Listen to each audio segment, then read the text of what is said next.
바른정당의 분당이 현실화됐습니다. 네. 오늘 이제 녹음 날짜 기준으로 오늘 김무성 의원을 포함해서 9명이 탈당을 선언을 했는데 이로써 이제 원내 11석, 11석의 미니 정당이 된 거죠. 예. 네. 위기를 맞게 된 것 같은데 앞길이 굉장히 험난할 것 같아요. 그렇습니다. 네. 일단 원내 교섭단체가 아웃됐으니까. 네. 원내 교섭단체하고 원내 교섭단체가 아닌 건 하늘과 땅 차이예요. 네. 일단 국고보조금이 반토막이 뭐야? 3분의 1 토막 납니다. 당장 11월 15일 날이 아마 4분기 정당 보조금이 지급될 텐데 원래 원내 교섭단체면은 한 15억 정도 나와요. 네. 아웃됐고 군소정당으로 전락했으니까 5억 정도 나옵니다. 10억이 날아간 거야. 뭐 정의당은 늘 그래왔습니다만 얘네들은 처음 느꼈잖아 이런 거. 아마 돈 없다는 걸 처음 느껴봤을 거예요. 굉장히 추워요. 춥고 원내대표 회의 이런 거 많이 들어봤잖아요. 네. 거기 못 들어가요. 못 들어갑니다. 그러니까 3당이 쿵짝쿵짝 해갖고 통과하면 그걸로 다 받아들여야 돼요. 그러니까 이게 비교섭 단체가 되면서 발언권이 굉장히 약해진 거죠. 그래서 사람들이 이제 3당 체제로 개편됐다는 말이 바른정당 남아있는 사람이 해체된 줄 알았는데 그게 아니라 교섭권 자체를 박탈돼서. 근데 일단 남아있는 의원들도 흔들릴 가능성이 좀 높지 않을까요? 아니 그래서 이제 뭐 국민의당하고 합당 얘기도 나오고 뭐 그런 거죠. 아마 그 미니 정당으로 남아있지는 않을 거예요. 해쳐 모여. 그러니까 예를 들면 자유한국당으로 앞으로 더 들어갈 사람도 있을 거고. 그러니까 지금 눈치 보고 있거든. 그러니까 탈당해서 다시 뒤늦게 추가로 합당할 사람도 있을 테고. 아니면은 뭐 지금 안철수가 계속해서 러브콜을 보내고 있기 때문에 네. 국민의당 쪽으로 들어가는 따뜻하잖아 일단 그쪽으로 들어가는 사람도 있을 테고. 그럼 주호영 원내대표 같은 경우에는 국민의당하고 통합에 대해서 굉장히 긍정적인 그런 입장이었잖아요. 그런데 네네. 왜 탈당을 한 건가요? 뭐 안철수 뒤통수 세게 했을 때 국민의당보다 자유한국당이 훨씬 더 따뜻하잖아요. 세게 두드려 맞았지. 세 군데. 대구시장 공천. 뭐 있을 수 대해서 있죠. 어떻게 생각하세요? 있을 수 있죠. 예. 그럴 수 있죠. 조영가 일단은 바른정당 같은 경우에는 다른 데는 몰라도 특히 대구는 지금 굉장히 골치 아플 거예요. 네. 그러니까 사실은 이 사람들이 왜 이쪽 자유한국당으로 넘어갔냐 여러 가지 이유가 있습니다만 가장 큰 거는 지방선거를 앞두고 네. 자기 밑에 사람들 있잖아요. 구의원, 시의원, 구청장 이런 사람들이죠. 구의원, 시의원, 구청장 이런 사람들이 바른정당 간판으로는 절대 못 이기니까 네. 자유한국당 들어가자. 만약에 의원님이 안 들어가면 우리끼리 탈당한다. 라고 계속 압박했다고. 그것 때문에 어쩔 수 없는 거예요. 그것 네. 때문에 저 자유한국당으로 들어간 사람도 굉장히 많습니다. 왜냐면 이것도 이권이야. 그러니까 네. 내가 내 지역구에 그 구의원, 시의원, 구청장 거의 나의 입김으로 당선된 사람들이거든. 그러면 뭐 여러 가지 또 떡거물이라는 게 있을 수 있고 그렇잖아요. 그렇죠. 그 사람들이 평상시에 국회의원 선거를 하는 거나 다름없습니다. 왜냐면은 각 동별로 쪼개져서 구의원들이 활동하면서 지역 민원도 해결하고 민원도 받아주고 실제로 구의회에 가서 구의회를 통과해서 현실화 시킨단 말이에요. 예를 들면 뭐 우리 집 앞이 넘어오던데 가로등 설치해달라. CCTV를 설치해달라. 그럼 구의회에 가서 해주거든요. 그럼 그런 것들이 하나하나 해결해 나갔는데 알고 보니 그 의원이 뭐 주호영 의원을 모시고 있다. 주호영 뽑아달라. 이런 평상시에 국회의원 선거가 되는 거예요. 그러면은 만약 이 사람들이 이번에 놓치면 다음 3년 뒤, 2년 뒤 국회 못 됩니다. 그래서 대구를 왜 어렵냐. 대구 같은 경우에는 뭐 자유한국당 아니면은 바른정당이 되겠지. 네. 근데 자유한국당하고 다 이제 넘어가 버리면 바른정당은 후보 지금 거의 넘어갔잖아요. 네네. 바른정당에서 이제 후보 못 냅니다. 그러니까 뭔가 TK에 발붙이기가 좀 힘들어요. 그렇죠. 그래서 더불어민주당은 같은 경우에 좀 안타까워요. 그쪽에서 네. 둘이 치고받고 싸워야 남는 어떤 게 있는데 지금 저렇게 한쪽이 무너져 버리면 네. 이번에 대구에 한번 깃발을 꼽아보려는 이런 목표는 조금 차질이 생길 수 있는 거죠. 그렇습니다. 그래서 이제 9명이 탈당을 해서 자유한국당으로 복귀를 함으로 인해서 자한당 의원 수가 현재 116명이 됐습니다. 네. 여기서 이제 120석이 되면 국회 운영이 좀 어려워지지 않을까요? 그럴 가능성이 사사건건 반대할 수 있는 거의 동대동 숫자가 돼버리거든요. 네. 안타깝습니다. 일단 뭐 박근혜 출당은 어떻게 마무리가 됐다고 해도 서청원과 최경환의 출당 같은 경우는 어떻게 예상을 하세요? 본인이 일단 안 나가려고 하시고 예. 폭탄을 계속 던지고 있잖아요. 서로한테. 예. 뭐 이분들까지 내보낼 수 있다면 좋겠지만 아마 내보낼 수 있는 힘이 있었다면 그 전부터 저는 내보냈을 거라 봅니다. 그래서 오히려 저렇게 싸우는 게 민주당 입장에서 나쁘지 않거든요. 우리 당 입장에서 나쁘지 않죠. 그래서 자유한국당은 아마 계속 싸울 거예요. 서청원이 안 나간다 그랬으니까 결국은 그러면 친박과 이제 들어오는 사람들까지 포함해갖고 친박과 비박 싸움이 벌어질 텐데 지금 친박은 서청원 최경환 빼고는 조용한 분위기죠. 네네. 왜냐면은 박근혜가 받았던 40억 그게 친박한테 갔을 가능성도 있잖아. 그러니까 지들한테 폭탄이 나올 수 있기 때문에 지금 함부로 말 못하는 상황이에요. 근데 어쨌든 들어가고 나서는 시끄럽게 싸울 수도 있겠다. 그런 생각이 들고 서청원이 예를 들어 녹취록을 만약에 까게 되면 그때부터 또 나장판 되는 거지, 이 당은. 그래서 4분 5열 되는 건 뭐 나쁘지 않아요. 당 안에서 깠으면 좋겠어요. 자유한국당이 자유당과 한국당으로 또 나눠줬으면 좋겠어요. 이런 것도 있죠. 자유당과 한국당. 나눠줬으면 좋겠어요. 예를 들면 황영철 지역구 있잖아요. 네네. 황영철이가 바른정당이잖아, 지금. 근데 황영철이가 바른정당이기 때문에 지금 자유한국당 가죠, 이제. 자유한국당의 이 황영철 지역구, 강원, 철원, 하천, 인제. 네. 이 지역구에 나가려고 한 인간이 있었어. 전 의원입니다. 전직 국회의원이야. 이 사람은 당연히 자유한국당 간판 여기 나가려고 그랬지. 네. 근데 황영철이 딱 복당했잖아? 네네. 그러면 지는 공천권을 뺏겨요. 그러니까 이 사람이 강력 반발하고 있다고. 이런 게 지금 맞아요. 들어오는 사람들마다 이런 일이 다 벌어져요. 이 지역구마다. 왜냐면 다 자유한국당 당협위원장이 다 있거든요. 그럼 그런 걸 어떻게 교통정리할 것인가. 그것도 문제죠. 김무성 정도만 혼자 해결하고 나머지는 다 싸워야 될 겁니다. 예. 김무성 씨발 유승민 만나 뽀뽀차하고 지랄하더니 뭐하랬어 장난치나. 만나서 그러니까. 들어오고 다시 보지 말자 뭐 이런 댓글이 막 나오더라고요. 아니 그 정도까지 했으면 말이야. 뽀뽀 좋아하시니까. 이해했습니다. 근데 일단 민주당 같은 경우에도 향후 상황이 어떻게 되느냐에 따라서 만약에 원내 일당 지위가 위협을 받는 상황이 온다라고 하면은 국민의당하고는 어떻게든 정치적으로 한 뿌리잖아요. 예. 그렇기 때문에 이 통합을 할 수 있는 가능성도 생기지 않을까요? 통합은 어렵고요. 오늘 또 우상호 전 원내대표가 그런 얘기 했다가 인터넷에서 융단 폭격 받던데. 네. 근데 본인이 그런 얘기를 했어요. 현실적으로 어렵다. 왜냐면은 이거 안철수 당이잖아. 네. 안철수는 절대 통합 안 하거든. 못하죠. 그러니까 통합은 안 되고요. 그러면 각계격파. 일부 호남 의원들을 다시 받는 거지요. 그런 거는 있을 수 있겠다. 왜냐면 일당이 만약에 혹시라도 더불어민주당 일당이 무너지게 되면 당장 국회의장 다음에 또 어렵고. 바꿔야죠. 네. 뭐 그런 게 있어요. 그런저런 이유가 있기 때문에 일당과 일당이 아닌 건 큰 차이고. 그래서 저는 당 지도부, 그러니까 추 대표는 계속해서 반대. 말도 안 되는 소리 하지 마라 하고 우상호는 슬쩍슬쩍 이게 흘리는 거야 이렇게.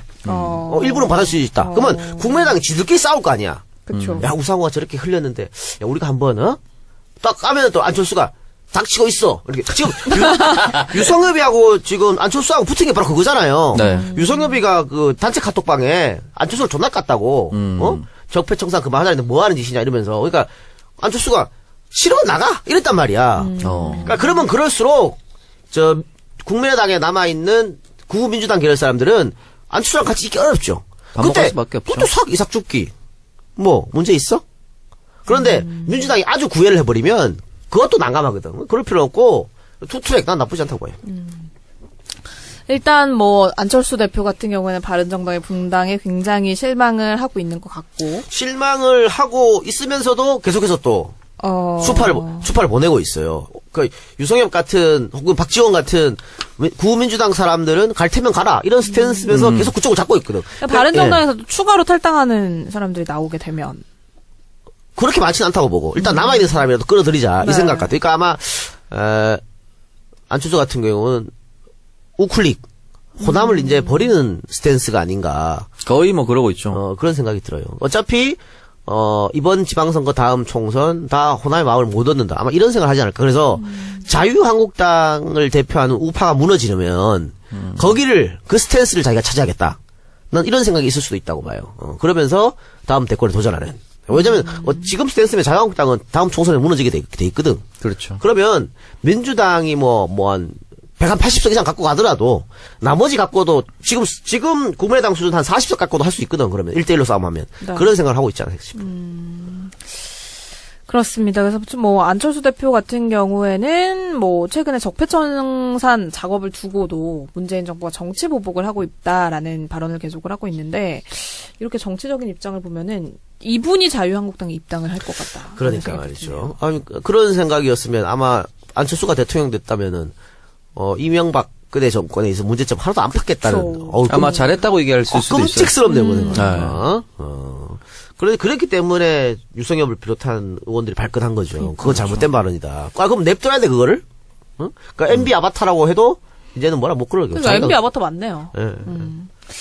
네, 일단 재밌죠. 3당 체제 국회가 앞으로 이제 어떤 운영을 보여줄지 궁금해지는데 참 어떻게 되든 민주당하고 문재인 정부한테는 쉽지 않은 상황인 거는 근데 맞네요. 어쨌든 그래도 대통령 지지율 70% 넘고 네. 당 지지율도 50%좀 되고 하기 때문에 지금으로서는 뭐 예를 들어 자유한국당이 압도적 의석수를 갖고 있다면 모르겠습니다만 지금 같은 경우에는 밀어붙이게 하면 돼요. 국민들이 압도적 지지하고 있기 때문에 그걸 믿고 밀어붙이면 되는 거고 다음 지방선거도 이길 공산이 굉장히 크잖아요. 네. 만약에 다음 그럴 가능성이 매우 높죠. 지방선거에서 압승을 하잖아요. 그러면은 국회의원 대가리수 상관없이 확 밀어붙일 수 있어요. 그래서 이번 지방선거가 중요한 거지. 그 영향을 받아가지고. 근데 이 지지율과 이런 흐름대로라면 지방선거에 대한 압승이죠. 네, 굉장히 밝습니다. 정말. 그래서 오늘 같은 경우 국회에서 전희경하고 임종석, 전희경. 전희경, 임종석 한판 붙었잖아. 네. 임종석 아주 잘했어요. 그렇게 해도 돼. 아니, 근데 저는 국감 때 너무 국회의원들이 무슨 자기가 검찰, 경찰도 아닌데, 뭐 이렇게 좋은 모습이 좀 별로 안 좋던데. 네, 좀, 딱 계속 사람들이 저거 안 좋다라고 가서 댓글도 달고 항의도 해야지 국회의원들이 좀 정신 차리고 얘기를 할 것 같아요. 네. 아, 근데 전희경은 늘 그랬어. 전희경이 할 수 있는 게 종북 색깔론밖에 없거든. 자유경제원장인데 또 그 경제는 없어졌잖아요. 탄핵되고 나서. 자유경제 사무총장. 그러니까 국회 들어오기 전부터도 종북 빨갱이. 논리가 없어요. 계속 종북 빨갱이. 예? 전대엽. 김상곤 교육감 청문회 할 때도 그랬죠? 네. 도종환 의원 청문회 할 때도 그랬죠? 맨날 하는 게 종북 빨갱이야. 한 21세기에 아직도 종북 빨갱이야. 그러니까 오히려 우리 다른 사람들보다 더 북한을 좋아하는 사람이에요. 아니 그러니까 이 사람은 근데 어차피 이번 한 번만 하면 땡이거든. 비례라. 국회의원 못해 이제. 뭐 어떻게 할 수 있겠어. 국회의원 나와서 종북 빨갱이 또 얘기할 거야? 못하는데 김무서희가 무슨 뭐 보배다 얘기하고 뭐 국정교과서 맨날 나가고 헛소리 하고 하니까 막그래가 벌어준 거거든. 네. 근데 이 여자 문제가 많았어요. 그 이대 대학원 나왔는데 석사 논문 표절이야. 복사 붙여넣기 했어. 복사 붙여넣기 해갖고 소위 말하는 우파 진영에서도 야 이런 사람을 어떻게 봤냐 이 얘기 나올 정도였습니다. 지 똥이나 닦고 얘기를 하는. 약간 제2의 문대성 같은 느낌이었네요. 그러니까 잘했어요. 임종석 시장이 아주 잘했다. 유감을 표명할 때 개소리는 해야죠. 그렇게 답해야지. 어떻게? 개소리한테 그렇게 답해야지. 개소리는 정론 직필로 가면 됩니다. 유감을 표명한다는 말이 좀 좋았어요. 저는. 네, 그래서 이 흐름대로 한번 쭉 밀고 가서 지방선거에서 또 압승을 해보길 기대를 해보겠습니다. 그리고 이제 다음 주제, 지난주에 국정원의 특수활동비가 청와대에 상납이 된 사실이 밝혀지면서 이재만 안봉근 두 문고리가 구속이 됐습니다. 이재만 비서관이 박근혜의 지시로 돈을 받아서 전달을 했다라는 진술을 하면서 이제 박근혜 전 대통령이 이 돈을 어떻게 사용을 했느냐 여기에 지금 관심이 모아지고 있는 상황인데, 네. 지금이 어떻게 되고 있는 건가요? 일단은 조금 예전에 우리 방송에서 얘기했었는데 장세동이 전두환한테 30억씩 받았다고 했나요? 네. 조금 검소하게 주셨네요. 명절마다 3천만 원씩 3명이 떡값을 받았다고 합니다. 네, 4년간 받았으니까 약 1억 2천씩 받았다고. 야, 장세동이 떡값으로 30억. 박근혜가 문고리 사람한테 떡값으로 3천. 내가 창석이한테 30만 원 줬는데 떡값으로. 형이 비율로 봤을 때 제일 많이 주는 거예요. 어떻게 보면 연봉 대비로. 그러네요. 거의 연봉이 줄 거든. 근데 어떻게 333으로 맞추네. 네. 야, 내가 독재자 기질이 있어. 딱 3으로 딱 하잖아. 팟캐스트의 히틀러가 돼보실래요?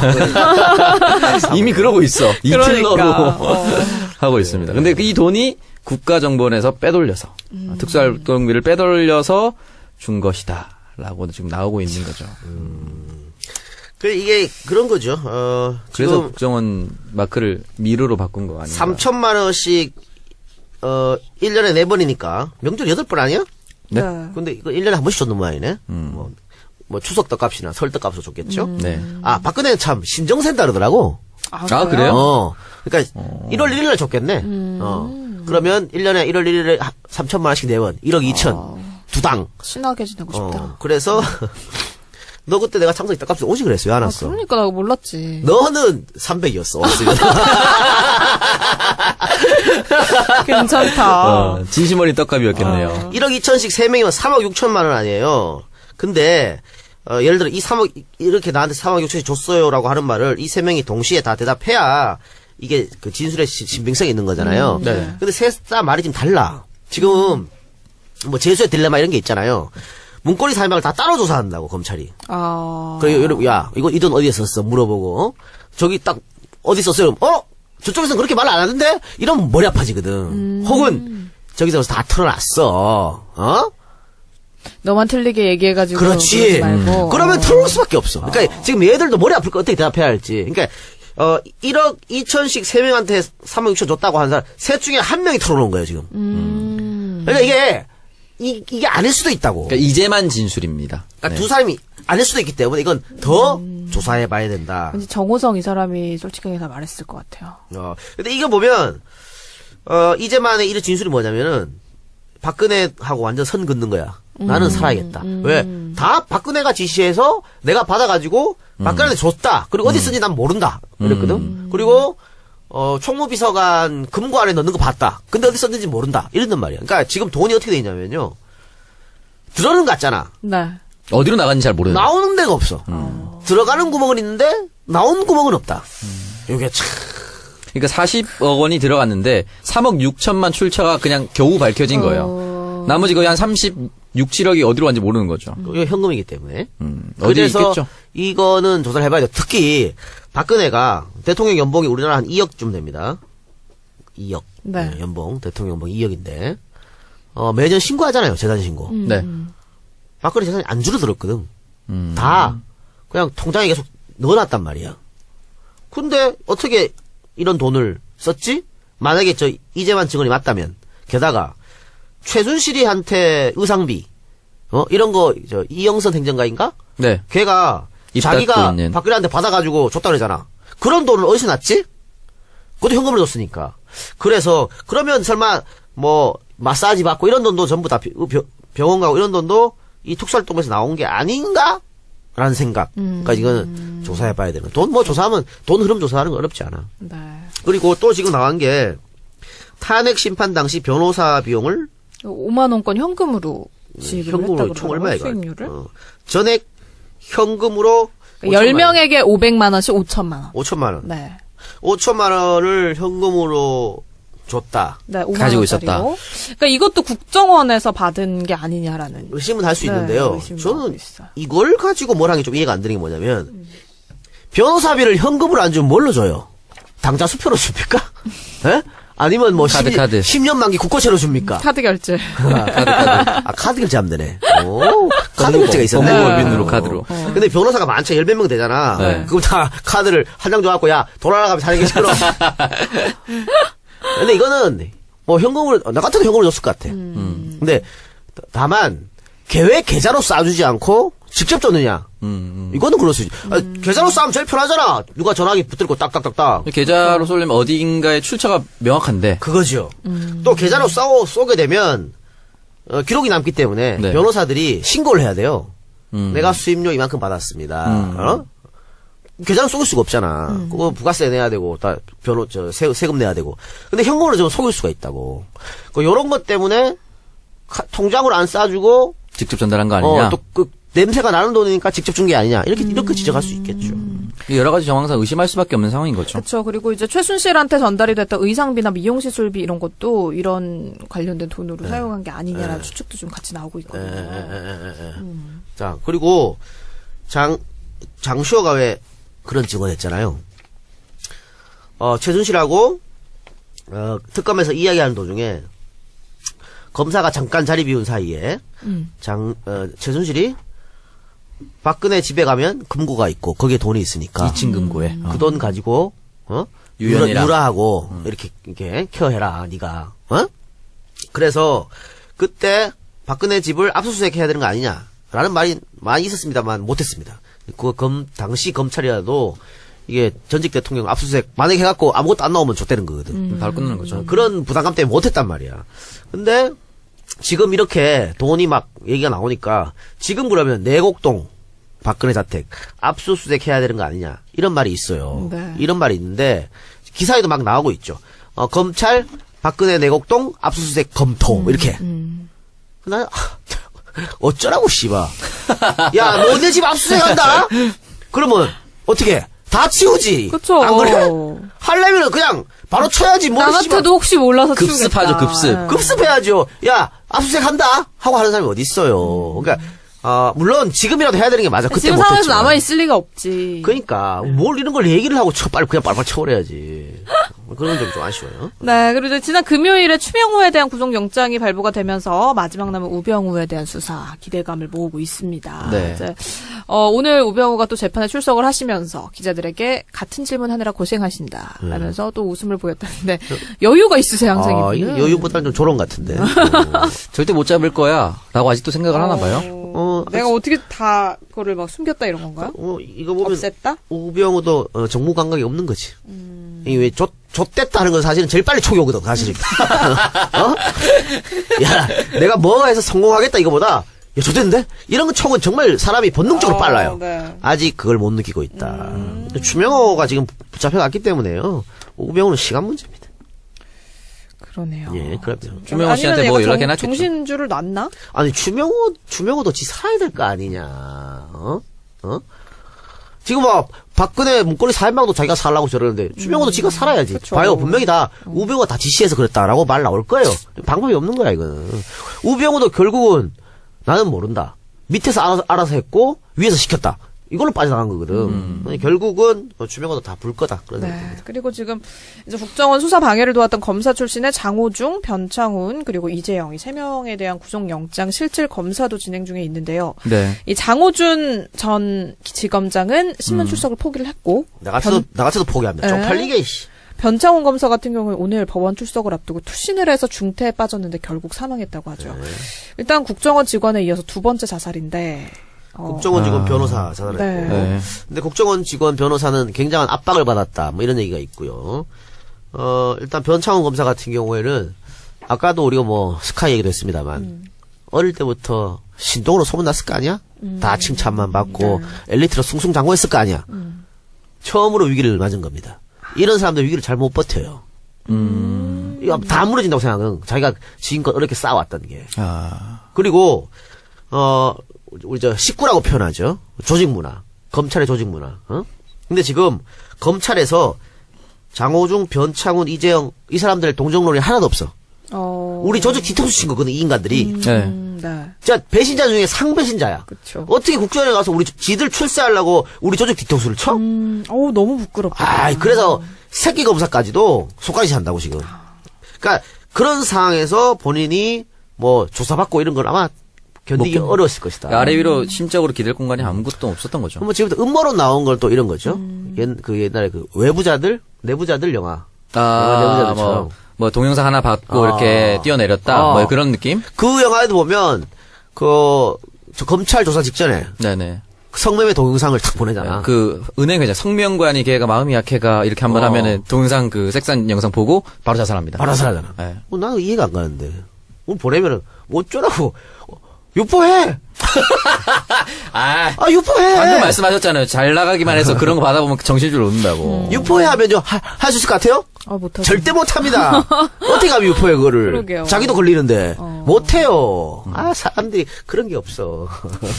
이게 뭐 유포 압박 많이 받아본 사람이야 그렇겠지만 협박도 당해본 사람이 안다고. 그러니까 인생의 고난을 안 겪어본 사람들은 몰라, 그렇지, 몰라. 그런 마음이에요. 늘 말하잖아요. 폭탄은 내가 들고 있어야 폭탄이에요. 야, 던진다 하면 쫄잖아. 네. 근데 던져버리잖아요. 더 이상 폭탄이 아니야. 그 지금 같은 경우에는 폭탄이 다 터졌어요. 변창은 쫄 게 뭐 있어? 그러니까 내가 있었던 데 다 얘기하고 어디서 지시 받았다. 그러면 지금까지 뭐 명예도 많이 얻었고 돈도 많이 벌었잖아. 뭐가 문제라고 이걸 자살을 해? 가족도 다 있고 한데. 마음이 아프네요. 근데 진짜 고인이. 그러네요. 지금 또 음모론이 뭐 또 4층 화장실에 창문이 너무 좁다. 뭐 이런 거 누가 밀었을 것 같아? 왜 하필 화장실 창문으로 몸을 던졌나? 엄청 좁은데 뭐 그런 것도 있는데 뭐 꼭 그렇게까지는 아닐 것 같아요. 아니 근데 내가 예를 들어서 그런 오다를 받고 얘를 죽이려고 그러면 한 14층에서 밀지. 4층에서는 안 그래? 그죠. 확실하게 죽여야 되니까. 4층에서 내가 밀었다 살아면 어떡해? 누가 밀었어요 그럼 어떡해? 그렇잖아요. 그러니까 일단은 뭐 그런 음모론도 있지만 현직 검사를 뭐 여타의 정부 부처나 정부 산하기관으로 파견을 보내는 비정상적인 관행 자체가 이런 사태를 초래를 했다라는 질타의 목소리도 있거든요. 파견제도 없어야 됩니다. 네, 파견제도 없어야 되고 외부 자신의 죽음으로 모든 게 끝난다고 생각 안 하셨으면 좋겠어요. 우리나라를 망쳤는데 거기에 대한 사회적 책임도 좀 지는 모습을 보여줬으면 좋겠어요. 그게 엘리트의 모습이죠. 맞아요. 그리고 뭐 지금 뭐 국정원뿐만이 아니고 청와대에도 파견하잖아요 검사들. 정말 그 쓸데없는 해서는 안 되는 짓이에요.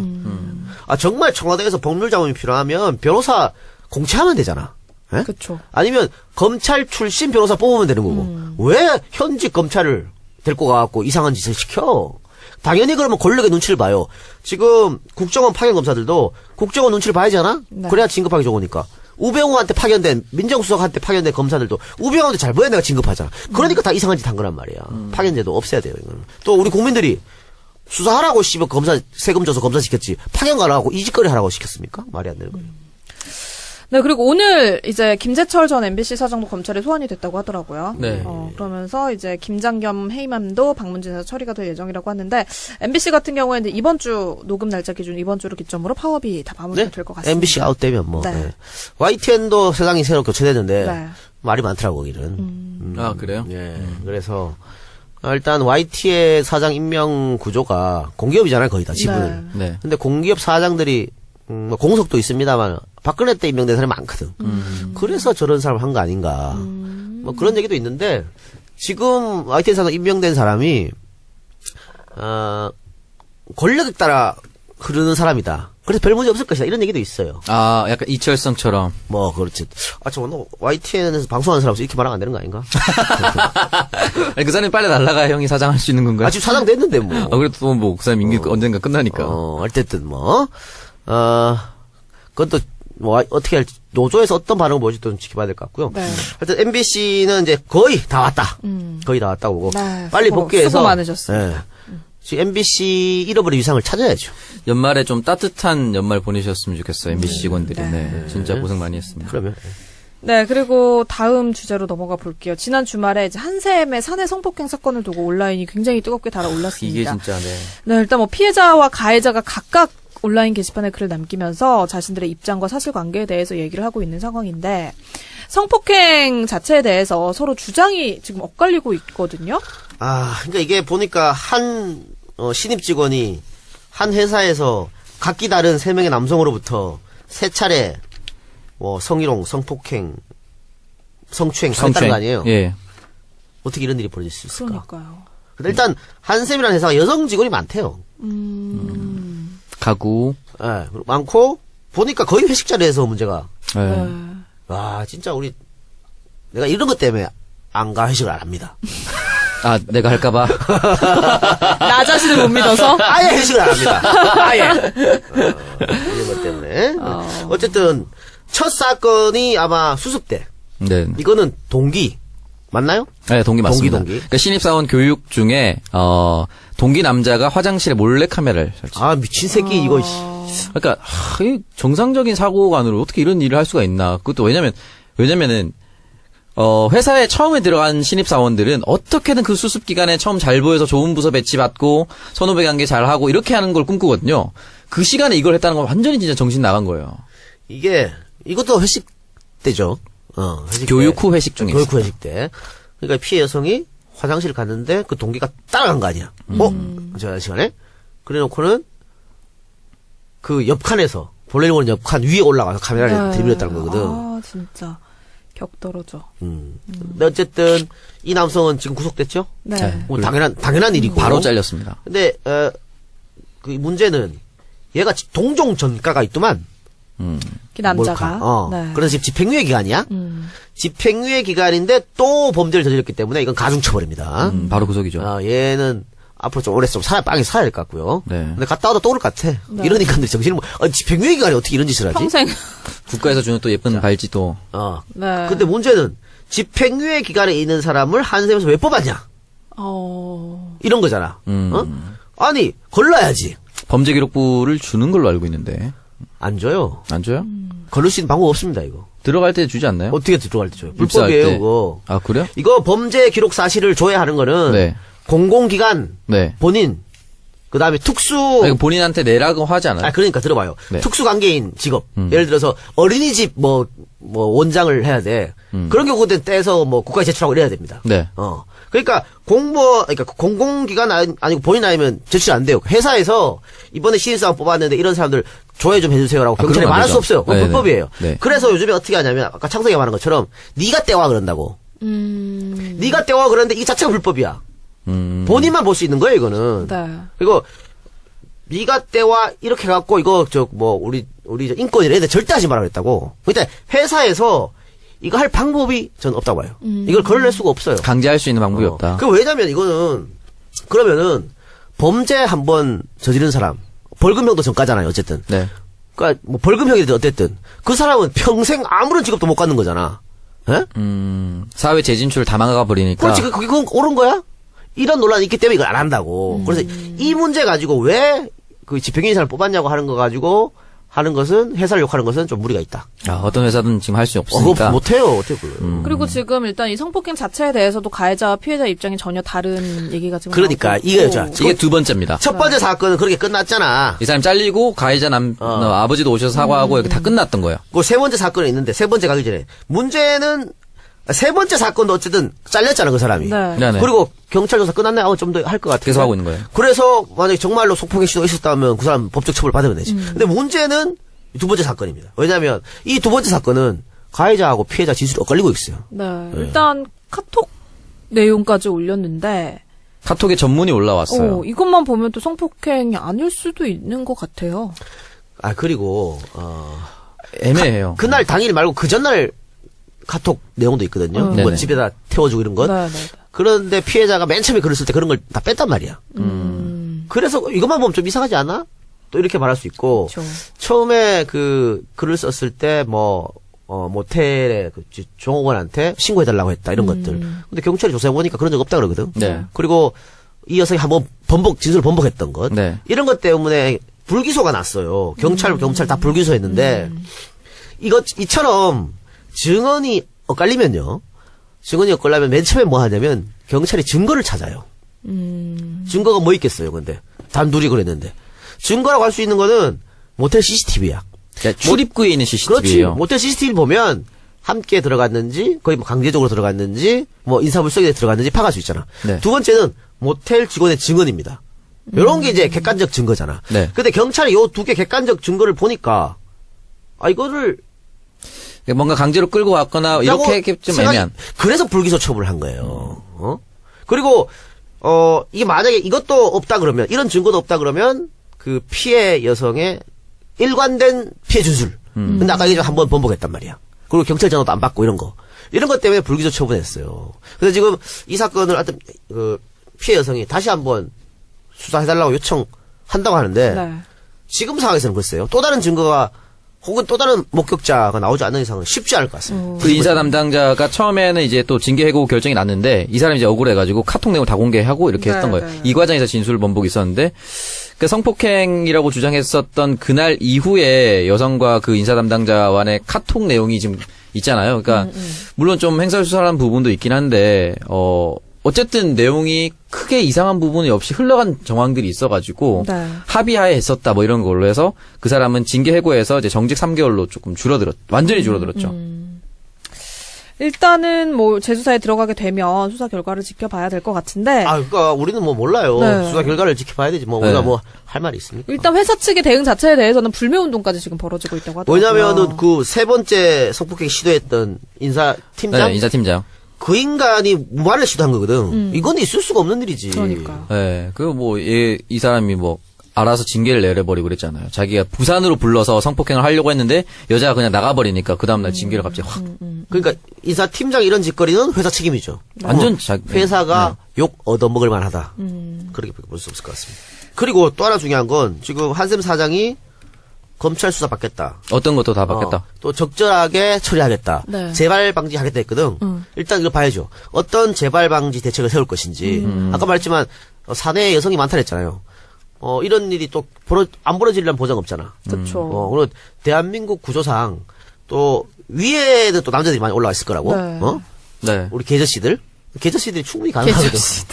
그러니까 어떻게 이영식 사장이 피해 재발 방지 대책을 세울지 그것도 지켜보고 또 검찰 조사가 어떻게 결론이 날지. 어쨌든 두 번째 사건은 우리가 알 수 없습니다만 첫 번째 사건하고 세 번째 사건은 개새끼들이다. 네. 결론은. 그래서 일단 네. 뭐 회사 자체에 대해서 비판의 목소리가 굉장히 높은 만큼 한번 어떻게 처리를 하는지 우리가 또 관심을 갖고 그러면 지켜봐야 될것 이 회사에 같아요. 이것만 있었을까? 아니죠. 지금 그래서 알려지지 않은 것들. 현대카드 또 성폭행, 성추행이 또 제보가 들어오고 그래요. 다른 이거 보고 또 용기 내서 한다 이런 것들이 네. 지금 터지고 있는데 우리나라 지금 사내에서 성폭행 예방이라든지 성추행 같은 것들이 일어났을 때 제대로 예방이나 처벌 같은 게 제대로 안 일어나고 있다는 거죠. 다 참고 살게 하거나 참음을 강요하는 거죠. 아직도. 그렇죠. 그러니까 사실은 여성 입장에서 피해를 받아도 제대로 얘기하지 못하는 부분들이 많아요. 그런 것들을 구축해야죠 이제. 예. 네. 우리 안가 문 닫을 때까지 회식 없다. 직원이 이사님 한 분 계시지 않습니까? 야, 근데 우리가 여성 직원이. 이번 주에 회식하려고 하잖아요. 네. 근데 옛날에 회식할 때 우리 10몇 명 넘었거든. 안가 직원들이. 어떻게 지금 하려고 하니까 딱 3명밖에 없어. 와. 6명. 긴축 재정을 했네요. 니들까지 포함해서. 네. 그래요. 4명이구나, 4명. 니들까지 포함해서 6명. 긴축 재정을. 저희가 13명 먹겠습니다. 알겠습니다. 망했어. 13명 먹겠습니다. 저 자신 있습니다. 네. 그래서 저희 잠깐 광고 듣고 와서 오창 속의 동병상련으로 이어가 볼게요. 당 지도부, 그러니까 추 대표는 계속해서 반대. 말도 안 되는 소리 하지 마라. 하고, 네. 우상호는 슬쩍슬쩍, 이 흘리는 거야, 이렇게. 일부는 받을 수 있다. 그러면 국민의당이 지들끼리 싸울 거 아니야. 그쵸. 야, 우상호가 저렇게 흘렸는데, 야, 우리가 한번, 딱 까면 또 안철수가 닥치고 있어. 이렇게. 지금, 유성엽이하고 지금 안철수하고 붙은 게 바로 그거잖아요. 네. 유성엽이가 그 단체 카톡방에 안철수를 존나 깠다고, 적폐청산 그만하자는데 뭐 하는 짓이냐 이러면서. 그러니까 안철수가 싫으면 나가! 이랬단 말이야. 그러니까 그러면 그럴수록, 국민의당에 남아있는 구민주당 계열 사람들은 안철수랑 같이 있기 어렵죠. 밥 먹을 수밖에 없죠. 그것도 이삭 죽기. 뭐, 문제 있어? 그런데 민주당이 아주 구애를 해버리면 그것도 난감하거든. 그럴 필요 없고 투트랙 난 나쁘지 않다고 봐요. 일단 뭐 안철수 대표 같은 경우에는 바른정당의 분당에 굉장히 실망을 하고 있는 것 같고 실망을 하고 있으면서도 계속해서 또 수파를 보내고 있어요. 그러니까 유성엽 같은 혹은 박지원 같은 구민주당 사람들은 갈 테면 가라 이런 스탠스면서 계속 그쪽을 잡고 있거든. 바른정당에서도 추가로 탈당하는 사람들이 나오게 되면 그렇게 많지는 않다고 보고 일단 남아있는 사람이라도 끌어들이자 이 생각 같아요. 그러니까 아마 안철수 같은 경우는 우클릭 호남을 이제 버리는 스탠스가 아닌가. 거의 뭐 그러고 있죠. 그런 생각이 들어요. 어차피 이번 지방선거 다음 총선 다 호남의 마음을 못 얻는다. 아마 이런 생각을 하지 않을까. 그래서 자유한국당을 대표하는 우파가 무너지려면 거기를 그 스탠스를 자기가 차지하겠다. 난 이런 생각이 있을 수도 있다고 봐요. 그러면서 다음 대권에 도전하는. 왜냐면 지금 스탠스면 자유한국당은 다음 총선에 무너지게 돼 있거든. 그렇죠. 그러면 민주당이 한 180석 이상 갖고 가더라도 나머지 갖고도 지금 국민의당 수준 한 40석 갖고도 할 수 있거든. 그러면 1대1로 싸움하면. 네. 그런 생각을 하고 있지 않을까 싶어요. 그렇습니다. 그래서 뭐 안철수 대표 같은 경우에는 뭐 최근에 적폐청산 작업을 두고도 문재인 정부가 정치 보복을 하고 있다라는 발언을 계속을 하고 있는데 이렇게 정치적인 입장을 보면은 이분이 자유한국당에 입당을 할 것 같다. 그러니까 말이죠. 아니, 그런 생각이었으면 아마 안철수가 대통령 됐다면은 이명박 그대 정권에 있어 문제점 하나도 안 팠겠다는. 아마 잘했다고 얘기할 수도 있어요. 끔찍스럽네 보는 거야. 그런데 그랬기 때문에 유성엽을 비롯한 의원들이 발끈한 거죠. 그건 잘못된 발언이다. 그럼 냅둬야 돼 그거를? 그러니까 MB 아바타라고 해도 이제는 뭐라 못 그러겠죠. 그러니까 MB 아바타 맞네요. 네. 네, 일단 뭐 재밌죠. 3당 체제 국회가 앞으로 이제 어떤 운영을 보여줄지 궁금해지는데 참 어떻게 되든 민주당하고 문재인 정부한테는 쉽지 않은 상황인 거는 근데 맞네요. 뭐 어쨌든 그래도 대통령 지지율 70% 넘고 네. 당 지지율도 50%좀 되고 하기 때문에 지금으로서는 뭐 예를 들어 자유한국당이 압도적 의석수를 갖고 있다면 모르겠습니다만 지금 같은 경우에는 밀어붙이게 하면 돼요. 국민들이 압도적 지지하고 있기 때문에 그걸 믿고 밀어붙이면 되는 거고 다음 지방선거도 이길 공산이 굉장히 크잖아요. 네. 만약에 다음 그럴 가능성이 매우 높죠. 지방선거에서 압승을 하잖아요.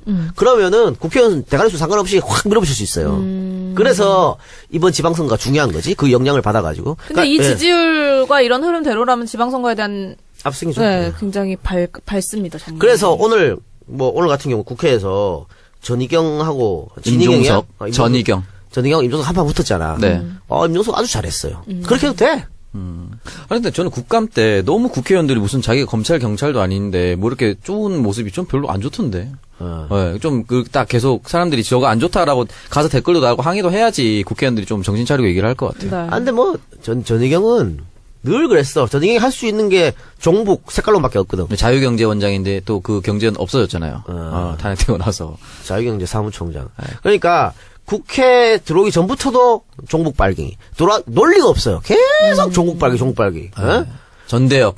김상곤 교육감 청문회 할 때도 그랬죠? 네. 도종환 의원 청문회 할 때도 그랬죠? 맨날 하는 게 종북 빨갱이야. 아니 21세기에 아직도 종북 빨갱이야. 그러니까 오히려 우리 다른 사람들보다 더 북한을 좋아하는 사람이에요. 아니 그러니까 이 사람은 근데 어차피 이번 한 번만 땡이거든. 비례라. 국회의원 못하겠네. 뭐 어떻게 할 수 있겠어? 국회의원 나와서 종북 빨갱이 또 얘기할 거야? 못하는데 김무서희가 무슨 뭐 보배다 얘기하고 뭐 국정교과서 맨날 나가고 헛소리 하고 하니까 박근혜가 벌어준 거거든. 네. 근데 이 여자 문제도 많았어요. 그 이대 대학원 나왔는데 바른정당의 분당이 현실화됐습니다. 네.